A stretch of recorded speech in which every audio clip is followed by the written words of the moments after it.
What's up? This is Dan Fradenburgh for FIGGERRIDOUT.com, and today I'm with Dermot O'Connor, whose thoughts and views do not reflect the animation studio he works for, and he's taught me more on the subject than anyone. Thanks for being here today, Dermot. And I really don't want to get you into any trouble, so can you please introduce yourself, please? I'm Dermot O'Connor. I got into animation in 1988 working for Don Bluth. I was just a scrawny kid. Went in, did an in-between test and got it. And then that kind of one little like whim really changed the entire course of my life. So you suddenly end up working in this giant UFO that had landed in the middle of Dublin full of all these Americans and Canadians and European people, and they're all flipping paper. And you're like, how the hell does any of this work or make sense, you know? What, And so sorry, what's an in between? oh yeah, like the animators, or the rock stars, they would do all the key poses, the main Gotcha. like the timing and the acting and everything, and then you would require like dozens of like in between boring in between drawings to smooth out the action. And the lower down the hierarchy you were, the closer and closer the drawings got. And I started out like really low on that hierarchy, and then over the course of 4 years, I kind of scrambled my way into the animation department. You'd go by the receptionist and say, here's my portfolio, and you'd hand that in, and you're waiting a week to get rejected, and you'd get rejected, and you have to go in, and it was so demoralizing. You get your portfolio back, the big stupid black briefcase thing, and then you're like, no, I gotta do it again, just keep doing it. And I ended up having a nightmare about it. We were living in Hollywood in 93, 94. I had a nightmare about this so bad I woke up screaming. It was horrific. Wow. And then I finally realized, you know what, I just need to call friends. That's what I did after like standing on my principles for too long.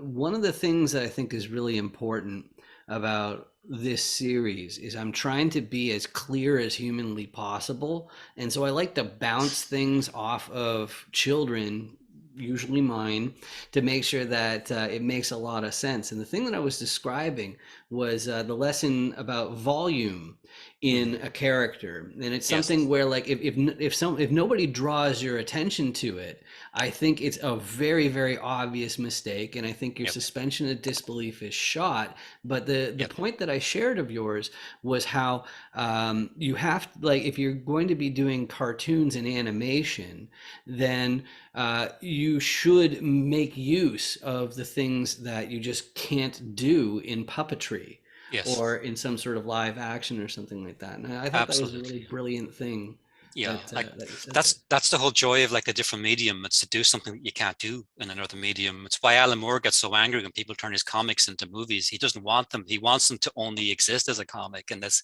he sees it like, oh, I have if you do it successfully, it means I failed like creatively. And so we have this wonderful medium that can do all these things. And I one of my and I don't want it to be taken the wrong way by anybody. I'm not calling anybody out or any style out, but it's just it comes with the technology.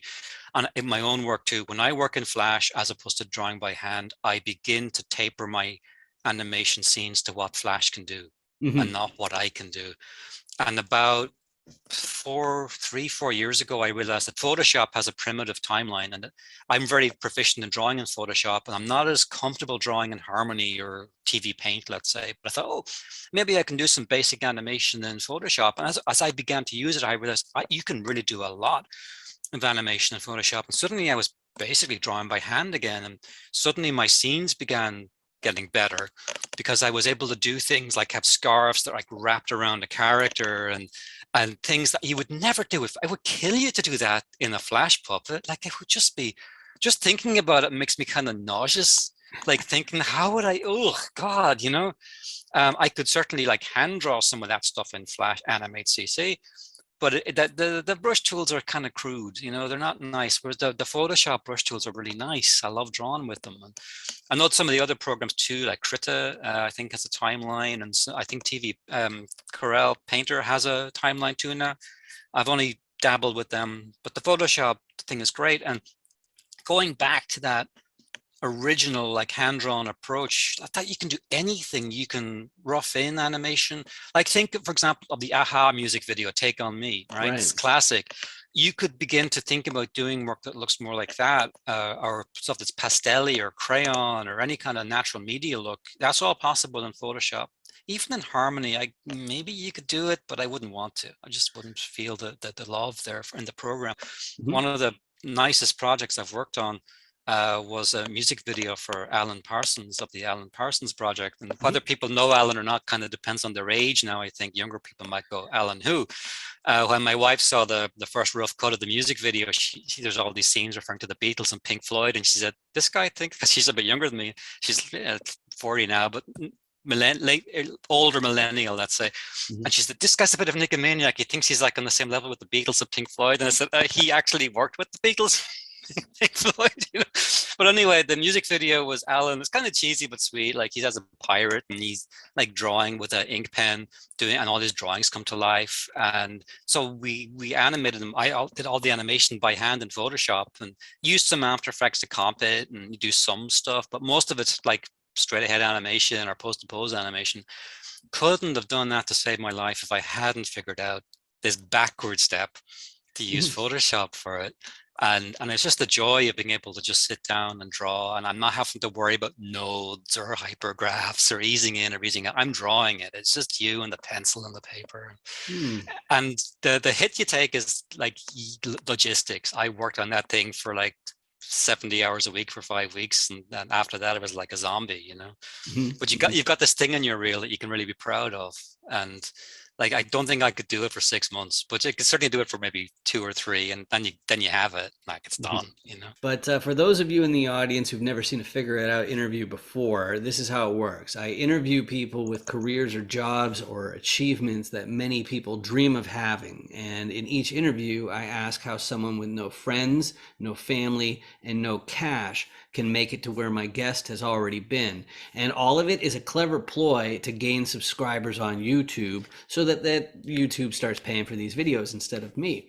But I'm not done talking about myself yet. And I'm a commercial real estate investor, and this YouTube channel is one of the main vehicles. Interviewing complete strangers is normal for me, and most of my interviews are with commercial real estate investors because documenting our relationships is part of the law. I branch out in these interviews to give alternatives to current career paths. A lot of people, if they are successful in real estate, it's like, well, what do they do with their time? And sometimes they can realize the dreams that they may have given up on, and I just think that is gets us closer to living better lives. But they often say that art is what makes life living, and it's I was a musician as a teenager, and Dermot, lots of people love to draw and animate. Yep. And from your experience, first of all, like, can you compare it to your time you spent in the NBA? No, I'm just kidding. But anyway, you don't hit me as the basketball type. Hey, But I can't walk without breaking my wrist. So oh well, there you go. Yeah. So there, yeah, you're not gonna be shooting hoops no. anytime soon with that broken arm, unfortunately. But do you think a similar number of people are competing to get into like if you take any particular professional sport? Do you think that you're talking similar numbers as far as getting an animator spot at like what's the most prestigious animation studio in history? Yeah, it's very, very tough. Like, and as part of my job now, I've been teaching fairly consistently for lynda.com, LinkedIn Learning as it is now. And that exposes me to like questions from students.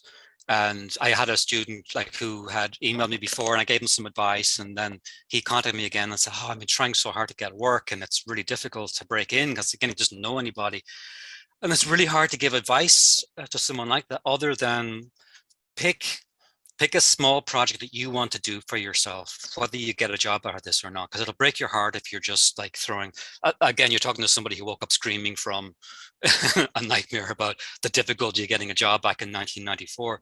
Hmm. So you have to have love for the thing that you're doing, so that if nothing comes out of it other than you get a skill, then that's sufficient in and of itself. And if you get a paid job on top of it, that's going to come down to all kinds of dice being rolled and who you know and whether something falls into your lap. If you say spend, my theory of self-improvement, let me tell you the story. I'll rewind back a bit to like late 80s, early 90s. Before I got into the animation department at Bluth, one of the guys who was an animator said, what's going to happen when you become an animator is you're going to spend about the first 6 months as a 2 foot a week animator, 1 or 2 feet a week. Like that's basically like a second and a half. It's pitiful.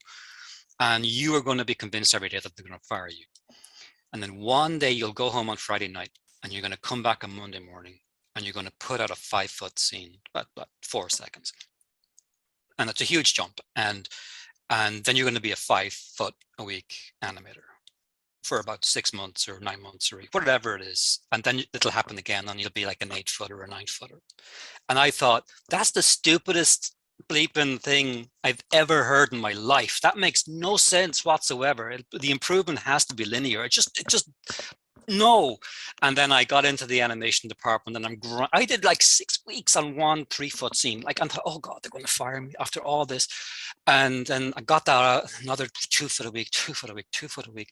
And one day they gave me a scene, you know where this is going. I got did like a 6-foot scene in 1 week, and then I was a 6-foot a week animator. I thought they were right. Like, what the hell is going on here in the human brain? And I read later about a thing called tacit learning, and that's when something clicks in your head. It can't be put in words. It's just something in your head. Just all these little cogs and gears just go, got it.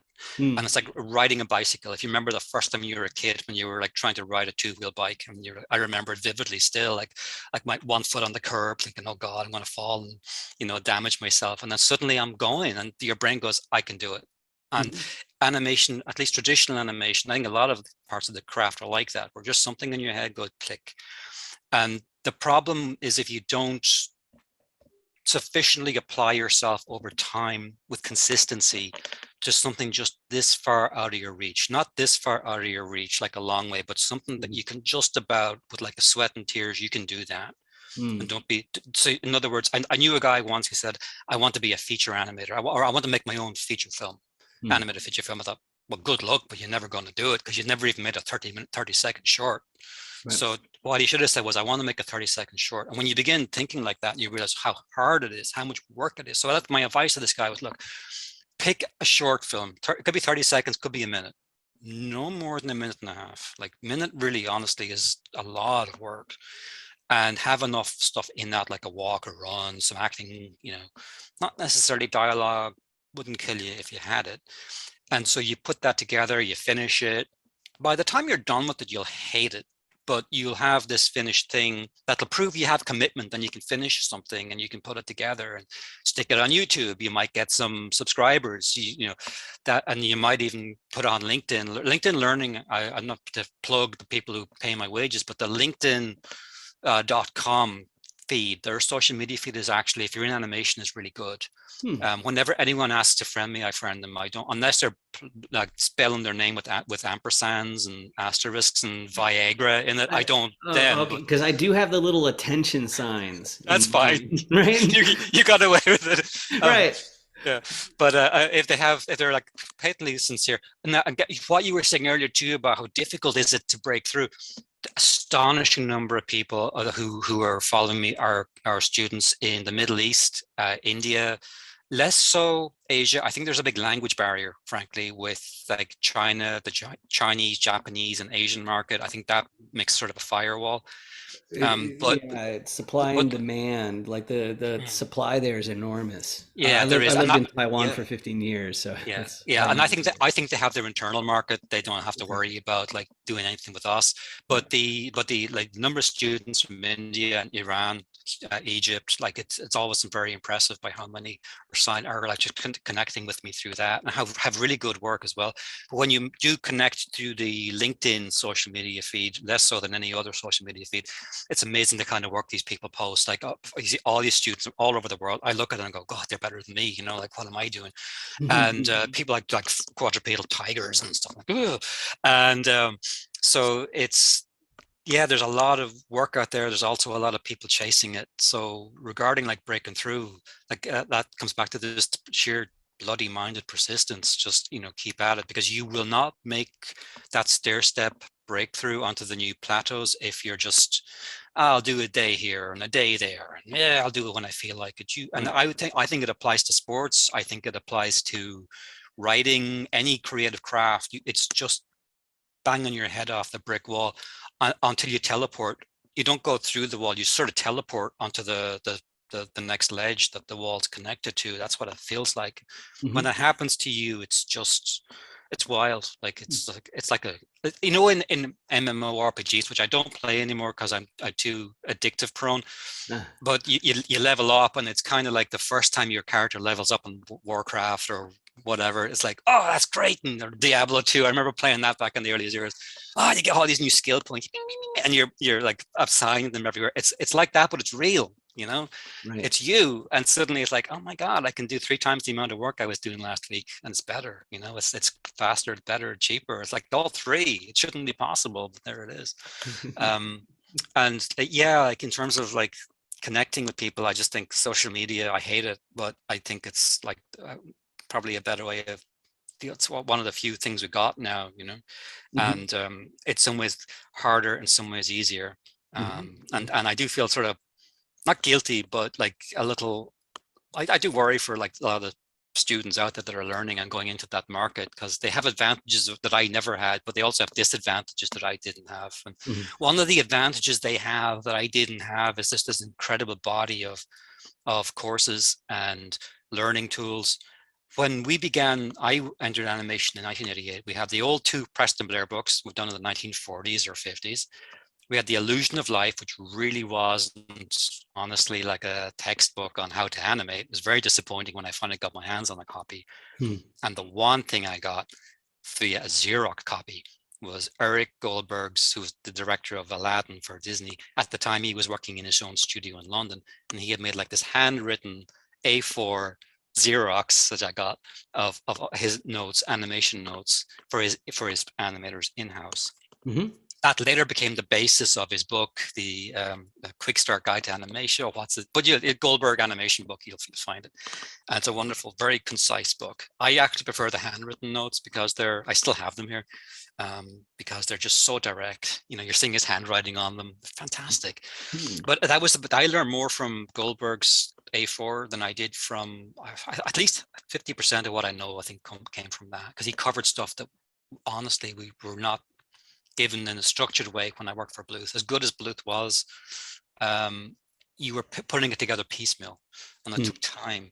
So now, like an animation student now has the Richard Williams book, the Goldberg book, Nancy Beeman book, she's a friend of mine, her books on storyboarding and staging and acting, and all the courses. And I'll mention myself, all my LinkedIn learning courses, which for me were like a brain dump. It was just all the stuff that I had to hack together over the course of 10, 20, 25 years. Here you go, blop. And it's like a big poo. There you go. And it's that, so that you don't have to spend 20, 25 years trying to hack all this stuff together. hmm, And you don't have to use everything all of these books and people give you, but it's right in front of you. There it is. There's the big stuff. And really the problem isn't learning the principles. It's integrating them in your head. So it's like chess. Like mhm, you can teach someone the rules of chess in an afternoon, but it's going to take them a lifetime, you know, to get it. It shouldn't take you a lifetime to learn the blasted rules of chess. You know, it should, mhm, and really, like a student should be able to pick up all the stuff that you need to be a professional animator in 2-3 weeks, mhm, and or maybe a month tops, because it's not that much. Like it's like I said, volume. Like I've distilled it to 20, what I call my 21 foundations of all the stuff that I think the 12 principles of Disney, the Disney guys could have leaves out, because they were so good they had forgotten that this was mhm, stuff that they were doing. mhm, I'm not as good as them, so I'm like, for me, like, oh, wait a minute, what about this? You know, so, oh yeah, yeah.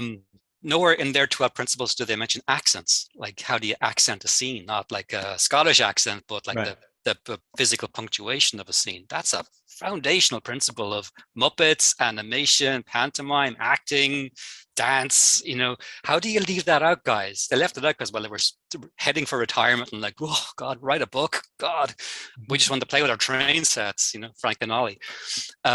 So I was putting all that stuff. I think too, cover stuff that some of the other people do leave out. Eric Goldberg, good as he is, doesn't deal with thumbnails at all. I'm a thumbnail fanatic. Like Hmm, I practically animate in the thumbnail mode.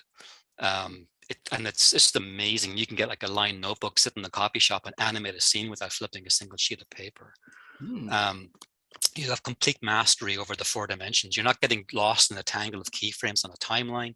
Mm. You can see the whole thing. It's like being in a helicopter over a jungle rather than hacking through it with a machete. So there's Mhm. things like that that I think are designed to help. Like either with my ideal student is me age 20, or Mhm. 21, 22, which is basically any student really. To Mhm. try to help them from at least the technical miasma of all the stuff that can foul their scene and maybe make them give up. Mhm. Right? Maybe they're this close to the breakthrough and they go, ugh, it's not worth it, Mhm. and Mhm. they play a Mhm. play a video game. Big mistake. Big Right, mistake. right. Yeah, you've got me thinking of some questions about when I think of the company that you work for, I got one particular artist in particular in mind as far as someone who's been very successful in their own name with that company, and but I'm just not finding I can't think of a smooth way to bring in the question of like is there a similar opportunity to because I think the company's pivoted away from that, but I think Mm. commenting on that I think is like all right, you are like I think you're exposing yourself to some difficulty if you comment on that, but I think that the times have changed and it doesn't make sense to try and make a single person the front of an animation studio at all. Hmm. I don't think it makes sense for any animation studio to take an animator and make them into a big, say, director and whatnot. I think Yeah, that's clean enough that you may be able to comment on it without getting into I hot water. What do you think? I'm not entirely sure the reference, but and just in the general point of view, so I'm not just so that I'm not talking about any individual here, Mhm. but yeah, no, it is like problematic. I think one thing Hollywood's learned the last couple of years is you can't trust any of your actors to be well behaved offset, and animators are humans. Like I've met all kinds of people in the industry, and any of us can have a bad day too. Like, I've had a couple. Wouldn't want to be judged by a couple of bad days, but I think in general I'm okay. And Mhm. I've also worked with people that I never want to work with again, who I would consider to be clinically sociopathic, Right. and I would worry about ever being in a job situation where I was with somebody like that, because Mhm. I would be really worried. But for the most part, most of the people I've worked with have been great. But yeah, I think if you're going to have like a company, then making say Disney or whatever, then yeah, you're going to be open to, Walt was this, Walt was that, regardless of what the studio is. Like we talk about Walt because he's dead, but I hear different people say different things. Mhm. Some say there's this thing that he was anti-Semitic. One of the people I know who worked with him said he didn't have an anti-Semitic bone in his body. She's Mhm. Jewish, so she's adamant about it. So I don't know. I didn't know the guy. But yeah, you're running that risk of, especially if you build an identity or a brand around somebody young, Mhm. because Mhm. the younger they are, the more prone they are to maybe, Right. Right. drinking too much, saying something stupid, and you Sure, know, sure. Well, I can say the name now that I was thinking of is I'm thinking about Tim Burton. oh, okay, So I'm just thinking like, like is he so uniquely talented that it makes sense that he went all the way through, mm, like whatever roles he was originally given to the fact that right, he actually has a name, like movies with his name on yeah, it.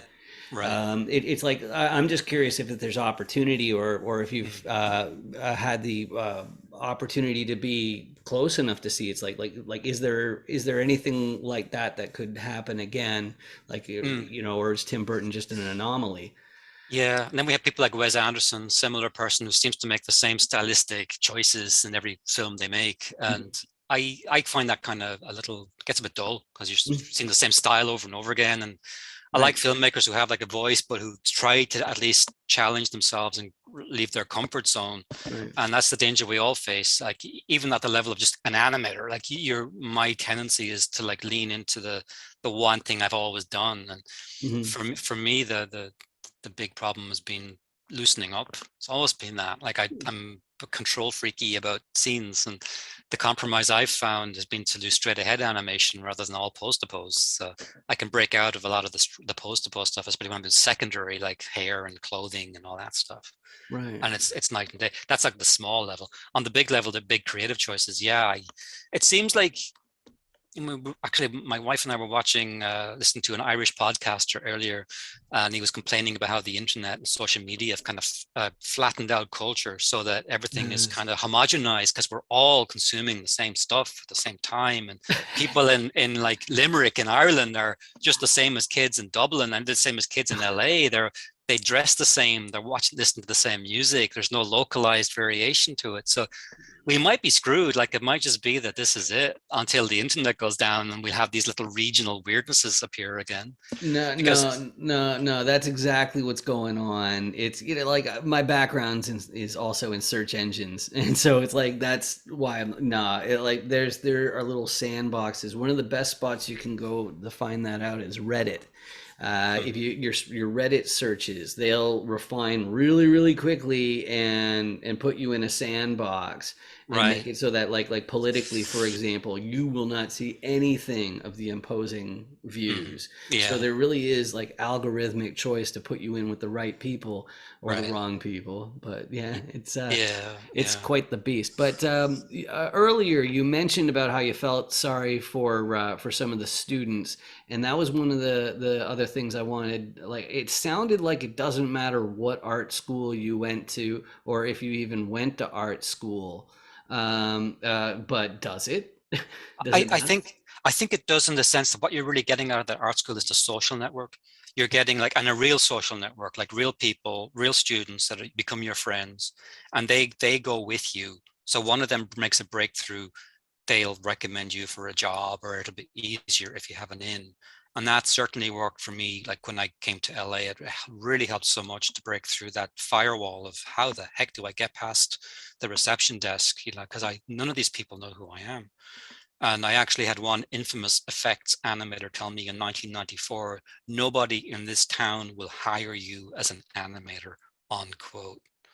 And that guy, fast forward 10 years, couldn't get hired by anybody in LA because he was a hand-drawn effects animator, number one, but number two, he was a jerk. Hmm. He hurt and abused everybody beneath him in the hierarchy in the studio. Hmm. And as time went on and they ascended to different positions in various studios, they all remembered him. And I've heard of two different occasions when an entire department said, if that guy gets hired, we're walking out. Hmm. Wow. So he basically made himself unemployable. So that again emphasizes the importance of being social. And if you can't do that through the vehicle of being in a physical studio or school, I know that's a hard kind of nut to crack. But once you crack it, you've cracked it. Like once you make that first crack, it's done. Like you'll go from that like 0 to 1, and it'll be overnight. Mm-hmm. So if you don't have the social aspect, your work really has to be like it has to stand out in some way, Mm-hmm. because you're Mm-hmm. going to have to like catch somebody's eye as like this guy's really good, or this girl's really good, or this person's really good, and Mm-hmm. we have to have them. We don't care that we nobody knows who the hell they are. Their work is Right. so Right. so unique.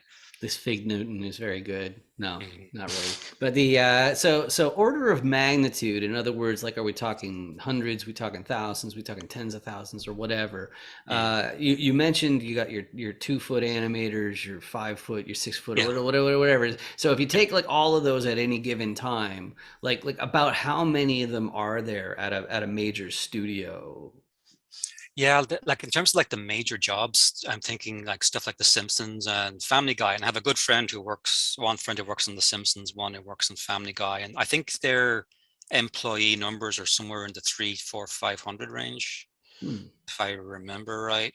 Could have people out there screaming, "No, you're wrong," but it's fairly high. Like when you go into I've been inside the Simpsons building, and it's big. Like there's a lot of people in there, and that's not counting the work that's done in Korea to actually, do the final work, the really tough Mm-hmm. stuff. I'll confess, I did a character layout test for The Simpsons about a year ago, Hmm. and it's the first time in my life that I have done a test for a job praying that I didn't get the job, because my God, like it gave me great respect for the character layout people, like the what they the discipline and the the demand for precision of the models, because Homer is an icon. You're not just dealing Right. with some, oh, this is the new project. We're kind of, it's not season one anymore. It's season 37 or whatever. Yeah, yeah. They have to look like absolutely perfect. I'm like, oh God, oh God. And my friend said, well, if you get the job, you can do it for 4 weeks and quit. Like, yeah, that's probably exactly what's going to happen. Because if I did get the job, I don't think I could have lasted at it. So but it was interesting to do just to get that sense of this is what's demanded of a character layout, and not just that, the quality, but the quantity. Like that one scene that I did as the test took me a week, and they'd be looking for 3 a week out of you. Hmm. I'm 50 something. I don't have that in me anymore. I know some of the guys in there are in their 50s, but they've been doing it for a while. Right. To come in as a novice at that level, no, forget it. So these are also jobs where the animation per se is not difficult. The demand in those Right. jobs is the consistency of the established character Bible, and Yeah, that's attention to that's the thing. detail, Detail, meticulousness, yeah, right? yeah. Or like even you'll do like a pose, go, Homer wouldn't do that. Oh, right. You don't get to invent stuff when on a show that's 37 years old. You're there to like just make it entirely consistent. Some people can do that and some can't. And So with animation, like part of my questions about art school specifically is recognizing that part of it of art school is just learning what everybody's done and mhm, how to do that. mhm, And so with animation specifically, the reason why I think asking about the importance of school is there are several types of animation, and my question is like if like I like to, because I'm in scaling businesses, I like to say that you should get to at least a C level of proficiency at something. I prefer like a B plus or mhm. whatever, but get to a level of competence with something before you start scaling it. Yep, And so I imagine that if you graduate from art school, and if you want to get in, you'd probably have to be like a B plus in the different types of animations. Like so, there's puppetry, like stop right, animation. There's full 3D modeling. There's traditional 2D, which can still be done on physical media like paint on cells, right? And then right. hybrids of sprites and 3D features. Like, does that cover animation? Like, am I missing any other categories of animation you can think of? That's pretty good. Yeah, there might like I should say vector puppet stuff like Flash and Harmony, that kind of thing too, which is like that's like dominant. Like if somebody is really out, I need a job, I want a job, study Harmony and animate CC. And I would say if you're really like tech phobic, animate CC, like the old Flash program, Uh-huh. Flash slash animate CC. That's your easiest intro to it. And Okay. don't worry about all the stuff I said about like traditional hand-drawn magic, because if it's like an actual paying job and your tech skills are okay but not great, you don't Mm-hmm. want to mess with like all the XYZ 3D stuff. Mm-hmm. There's loads of jobs in Flash, Animate CC, or Harmony. So that would be the best advice I could give for Okay. that point. But there's also an absolute monstrous amount of CGI work. But I I I avoided CGI myself because by the time I was getting into it, it was already a runaway train, Mm-hmm. and I would have had to have been hired into a job and then just, okay, now I can commit to it, and that just never happened. Mm-hmm. Mm-hmm. So you end up like watching the train, bye bye train. That was Well, the good news is it also gets simpler as time goes on. Like as the software developer, ends up having enough people say it's like, hey, can't we make this like a lot simpler and more accessible, yeah, then more people are able to do it. So yeah, yeah. okay. As far as how people can help you specifically, so I found you by taking one of your animation courses on LinkedIn. It's a free course. So, like, are you doing it out of kindness, or do Which you which have? course? Which course Uh, was that? the first one I did was animation in Photoshop. Oh, okay. And then I started taking the bigger one, which had a bunch of things on character development and animating the character. Mm. And I watch everything, including legal, like law school lectures at 2 times speed, Yeah, because I know that if I'm gonna miss something, I'm gonna miss something, and if it's really worth it, I'm gonna watch it twice, and now I right. can watch it twice in half the time or in the same amount of time.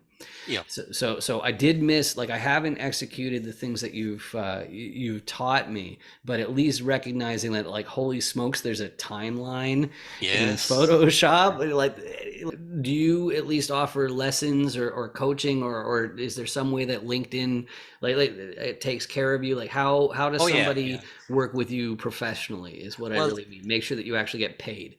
sure. Well, the thing with the courses, some of them we have, I think they might give them away free for like a period. But in general, if people watch my courses, I get royalties. So I did put a free link up for one of the courses for a while, then I took it down. But you wonder like, okay, is it worth it? I don't understand the metrics of this at all. All Right. I know is the more people to watch the courses, the more royalties I get. It's enough to pay the bills. Like it keeps the lights on and the kitchen full and all that. Okay. And yeah. So the way to help you is to just watch your courses again and again and again and again. Like literally, that Well, would actually be enough to help you. that's a good question. I don't know if like a repeat watch does me any good or not. I'm not sure. It'd be Well, nice they if it can did. It'd send be you nice if it to. did. You'd like to think it would, but yeah, no, it's definitely just more viewing. And again, there's enough content in just the courses I've done to give some, like we cover storyboards. I've done Flash, Animate CC, I've done Harmony stuff. So all the stuff we've talked about, bar CGI, which other authors cover, like Blender and Maya and all that stuff. Mhm. And I have the foundational courses. There's also a monster course in there called Tips and Tricks. Now, we did that for about 3 years, one every week. It was killing me by the end because I was like, what more can I put into this thing? My brain is empty. But there's so many like scattered individual courses that we just throw up one a week, one a week, one a week. It covers so much stuff.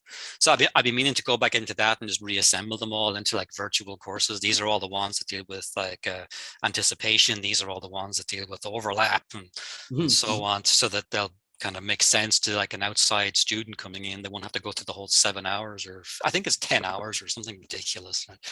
Um, so what was I going to say? So yeah, my blog, angryanimator.com, infrequently updated, but there's links on that to all the courses and, any other, I sell posters and I have like my 21 foundations posters on there and an absolute insane map of Ireland. Like I spent 5 months working on it and it's like nothing you've ever seen. There's actually a YouTube video on my YouTube channel, which you can find through the website too, where it's me standing in front of the picture, the original picture, which I did in an alleyway here in Portland, and then the final color version as well, which is bonkers.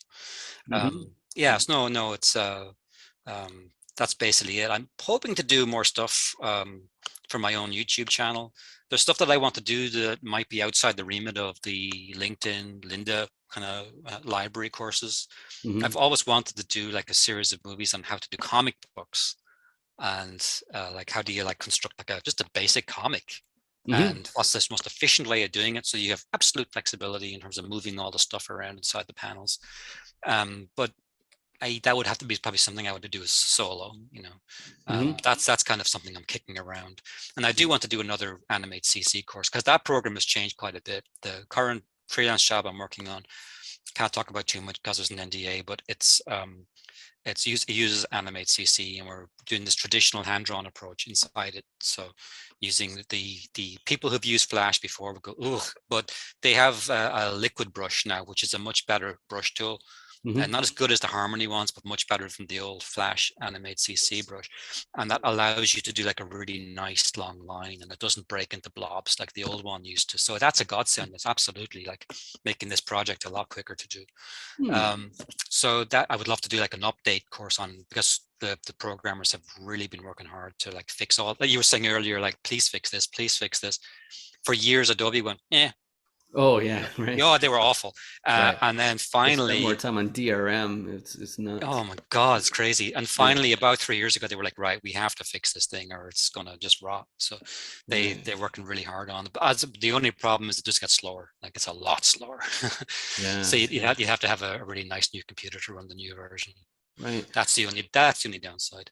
Yeah. Um, Well, one thing, and this is probably going to be the bit that goes into the little preview sizzle reel, but I think this interview is timely because cryptocurrency and specifically NFTs, that is a huge thing, an opportunity for people who are able to draw and be creative, just like the prevalence of copyright claim success in music. It means that I think arts might be the next doctors in the future. Did you know that in the 1800s, even the late 1800s, like doctors did not make a lot of money. They weren't Yeah, rich. yeah, Yeah. yeah. They weren't held in high esteem. Yeah, yeah. Right, right. So is that something that you've looked into? Do you know any artists who have made the jump into NFTs? Like, does it sound like something that would work out? Yeah, I haven't done it. I heard of, like, some kid in Indonesia took a bunch of selfies and sold them for $1 million.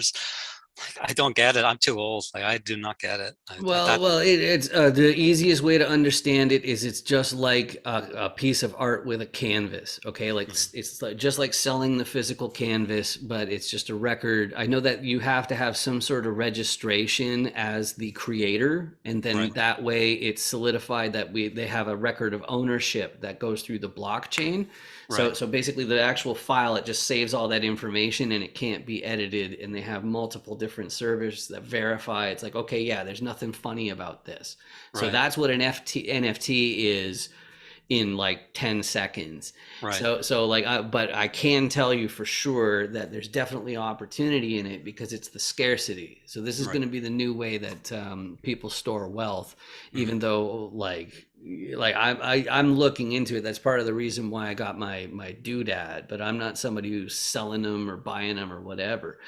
But Right, if I right. ever do, I was thinking that it'd be fun if I share my screen like this, especially, oh, there's the wrong. Okay, good. So if I share my screen like this, Are you seeing?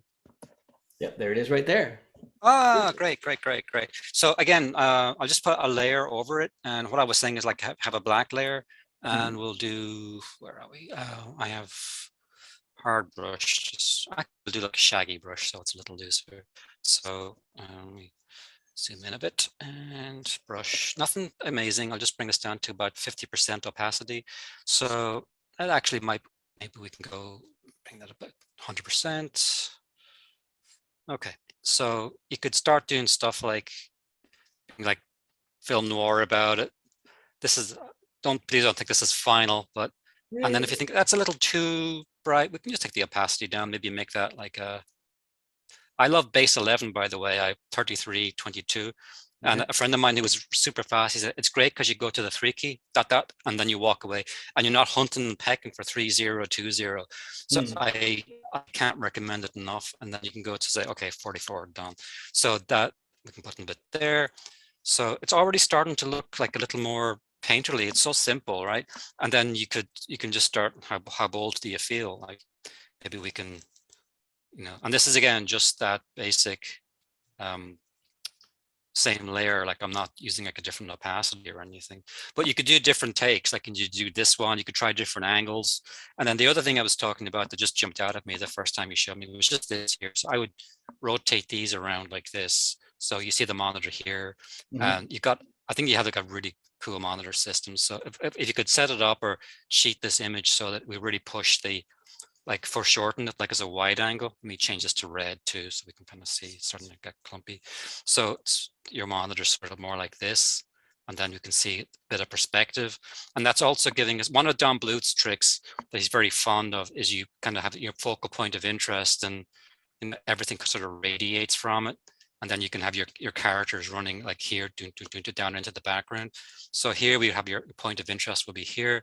So we want everything to be sort of like pulling the eye in. Like, if there's anything else here as well on this side, maybe we can see if there's some other feature here that you might want to add, because right now it's sort of tilting away to this side. So maybe we could, sorry, maybe we can cheat that.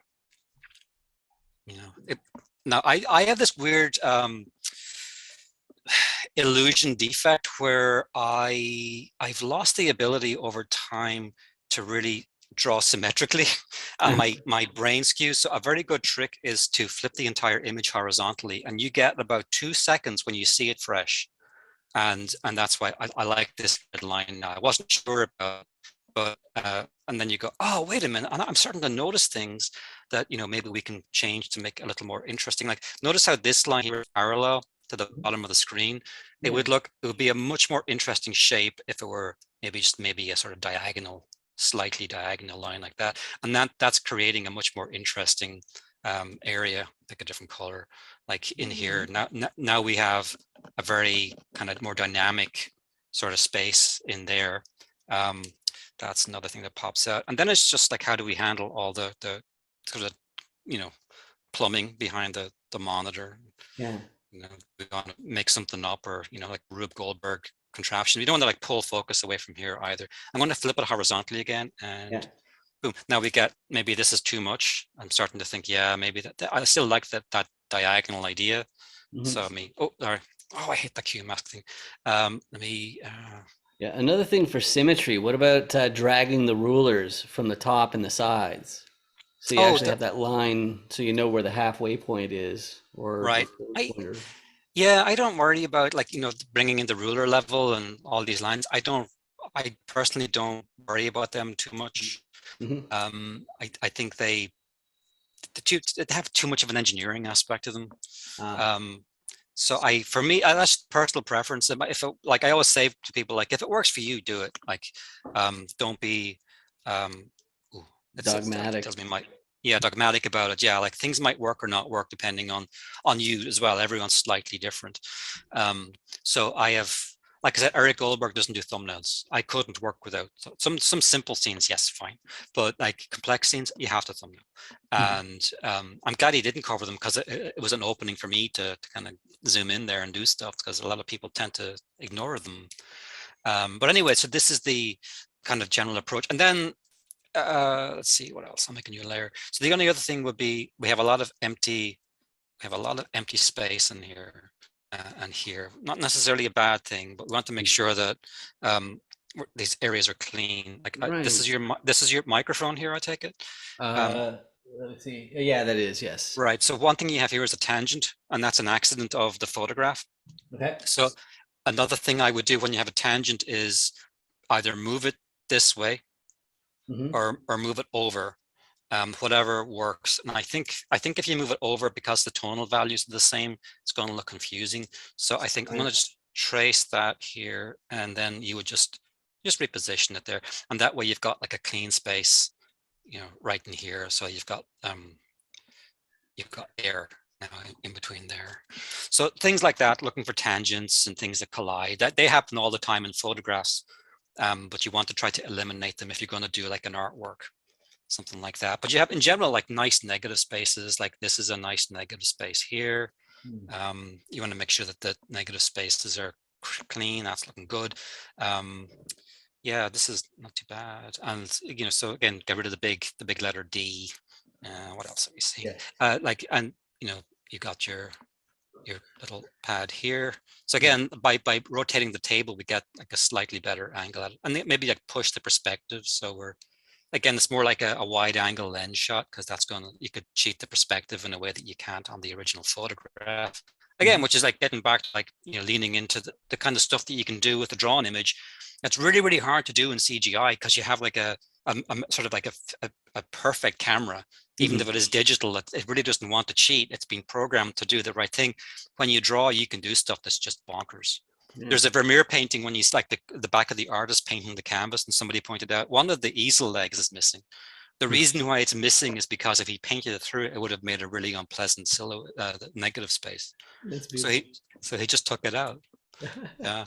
That's beautiful. One thing that you can also notice, it's actually something that just opened yesterday, is I got an extra light that's switching on my background right now. So that's the other thing I'm doing that can dramatize the background here. Right. That you were saying that the negative Yes. space Yeah. of this wall in that Right. photo Right. isn't so great. So if you have a splash of color coming up Hmm. from down near my feet, maybe that's a way that I could, like play with that. Cause like I'm not sure if I'd want to draw, like, cause that's the only other use of that background negative space. Right. What's beside me would be like paintings or something. Right. Right. So again, you have lighting tools, and yeah, different color Hmm. options that you can do. Yeah. Yeah. Hmm. I think it'd be neat if people learned that they could turn their me into like some sort of little drawing or cartoon or something like that. So are you game for going through that real quick? I know we Sure. have been Sure. going for quite some time. Oh, All right. that's So we are taking. a little cartoon version I did of myself with my no art school just messing around trace of a we, and so this is a little way to look at how to make some an interesting character with your me as a base. So what I'll do is I'll make a white layer so that I can make like a sort of an opacity so that you can draw on top of either or both of these. So we'll do that. Hmm. Um, so what we have is this is the original source, and Hmm. this is what you've done. So what I'll do, I'll just go over the original one first to show you what how I would approach it. And I'll do, here's the layer that we'll draw on. Let's see, brush. And again, when I do stuff like this, I have like various kinds of brushes. I'm sorry about these cats, they are acting up. So I got a shaggy brush, or a runny ink. These do not come with the program. There was I forget where I got these. They might be on the Adobe. I think some of them came on the Adobe brush tools. Sorry, Aiden, stop. So I'll use the shaggy one, I think. Hmm. I'll And get the size right. right, and I So want to plug your LinkedIn courses because I know that they also include some of those little bundles. It might not be the right. same ones, but Right, so one of them did. Yeah, I think the Photoshop course might have, because it was kind of important that the student can follow along the line style. So mhm, I think it was animating in Photoshop. I think that was mhm, the one that includes it. So one thing I would do would be like, if I was like approaching this, like again, one thing they told us at Bluth very early on, you're not drawing lines, you're drawing volumes. And of course, the original 3D thing here is a volume, but it's obviously very, very simple. So we think about this as an egg, and it's got like a contour. It's not just like a contour like that. It actually wraps around the other side. Like you don't have to draw through, but when you're starting out and practicing, it sort of helps. I okay. would tilt. What is that vertical line? What's that supposed to Uh, represent? Is that supposed to be the that's center of the figure, or is that Yeah, the yeah, it's material? center eye line, like right down the imaginary Oh, line that goes okay. right down, Got and it. that's going to give you the guide for the position of the eyes. And then the other thing, like, see how this is so straight on, like there's no real, it's like a Yeah. zero pose. This drives me nuts. I have seen I'm not going to name names, um, but expensive shows on like TV that start scenes or characters in this kind of pose, and I don't know why they would do it, because Right. let's say I'm going to keep him in the standing pose. But all I'm going to do is shift the weight, old Renaissance trick, so that we're going to have the weight going down here. Right. Okay. And then we just keep the little doughboy body like that.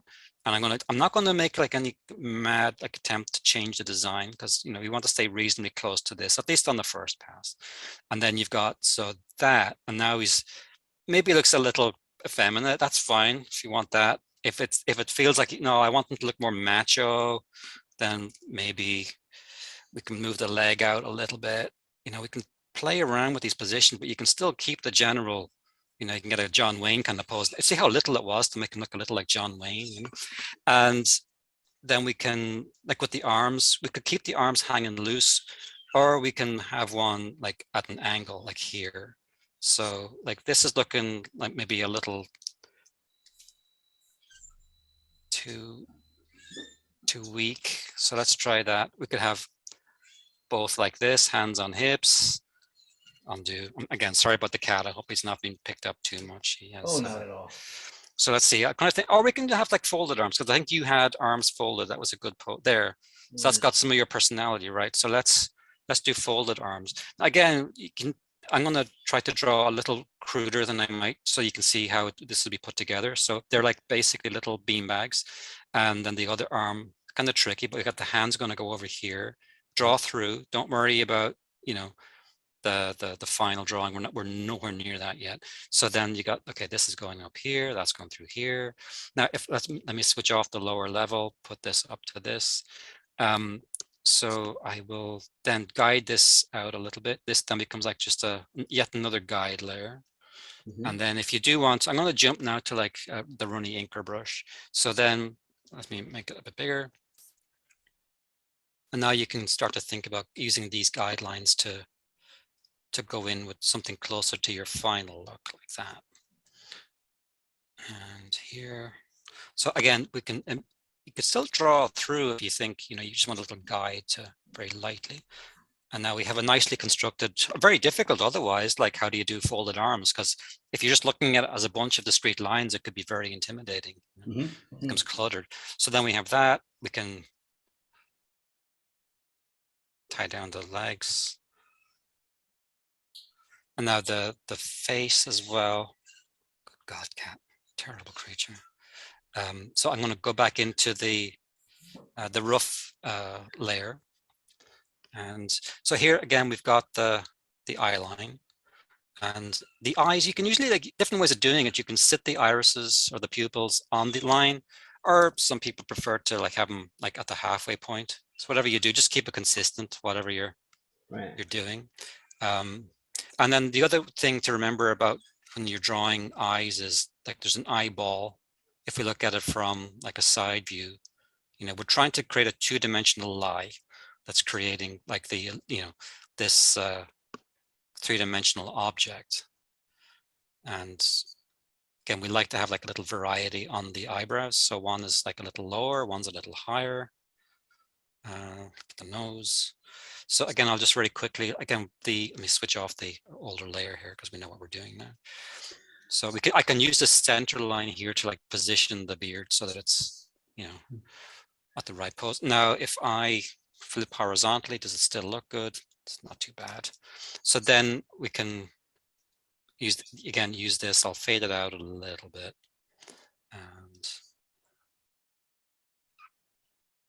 And this isn't an example of my best drawing, but it's just to give you the general idea of the process. And again, there's different ways you could handle eyes. Like you could have the eye, this threw me for a long time. Like, where do you put these breaks, So you could put like a sort of a break here. So that's the eyelid there. Or you could go much simpler and you could just go concentric circles. This is the safest because this has the most charm.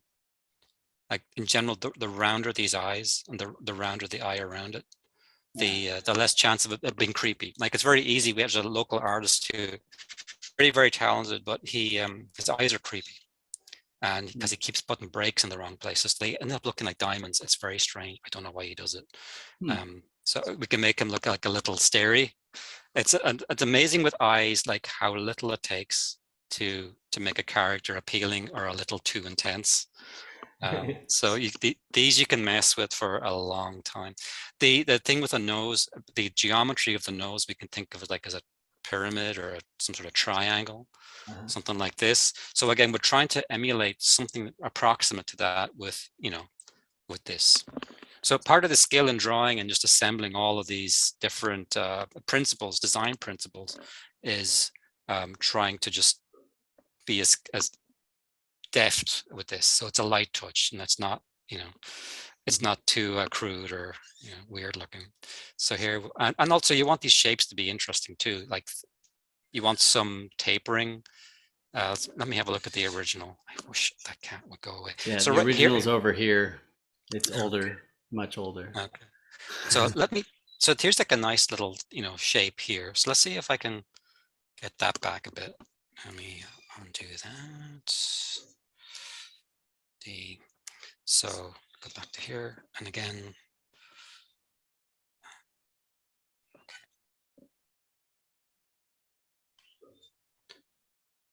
and again, we can change this look at some point too.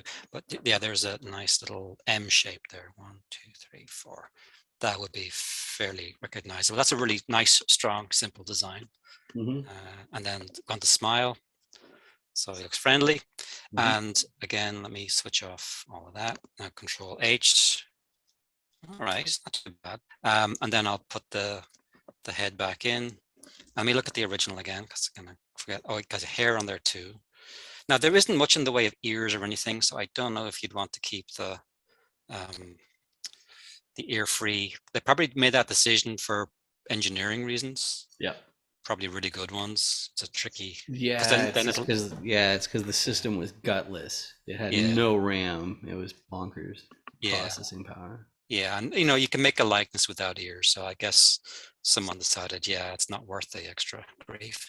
Also, like fitting different hairstyles around ears, probably a nightmare, I would imagine. So, but we can put them on. Again, the ear will attach here and here, and usually if we wrap it or constructed around the nose. It'll be somewhere to about there. If we want to approximate like a, now I'm doing sort of Disney Bluth ears, you know, what they used to call the old CalArt style. So fairly conventional. So it's, oh, hang on, go away. Okay, good. Yeah, so that would be about it. I mean, we could polish it some more, you know, and add things. And again, it's very simple. We're working from a very simple base here. So, yeah. I think that's really, really fun. So no matter what, it's I think that's more than a good enough basis for just about anybody to adapt their own me to their own drawing. I think that's really, really awesome. So thank you very much. I'll just end that. And now we got infinite screens once again, and now we're starting to get back to normal. Wonderful. Dermot O'Connor, this has been fantastic. And the main way, once again, to reach out to you is through LinkedIn and to take some courses, right? You don't have any like mentoring, one-on-ones, anything like that? Yeah, I've been asked that before, and I think it would be a time issue. I think I'd have a very hard challenge just keeping up with the demands, because that would be a commitment, you know. Okay. Sorry about this cat. Go away.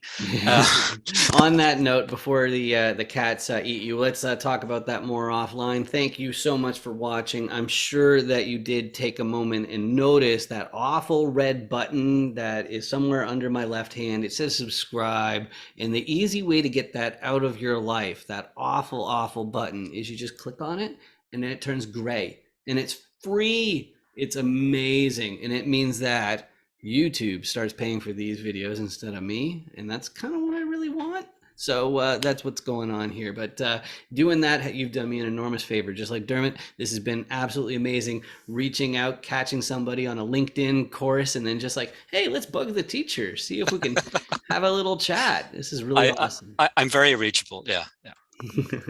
All right, thank you so much. Thanks for watching. Okay.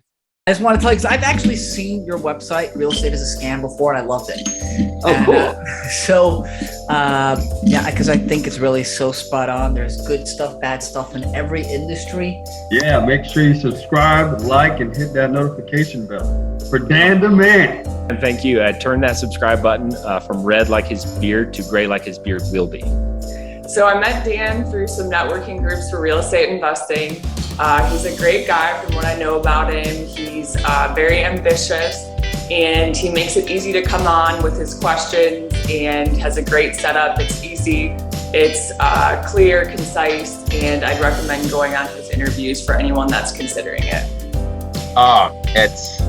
It was unlike anything I've ever experienced. It was super fun. The process was so easy, a caveman can do it. I mean, if you guys haven't done it yet, you guys need to get on his calendar. Just take 15 minutes of your time, get exposure, find out who Dan is, what he's about. He's a true trifecta. And if you don't know who he is, get in touch with him. Google his name, find him on LinkedIn, do whatever you can, just reach out to him. So I really appreciate the format. Like I've told you a couple times before, I think it's really great because me personally, I'm very long-winded. I have to purposefully make things more concise, but the way I take things in is I definitely prefer things to be concise and straight to the point and concentrated.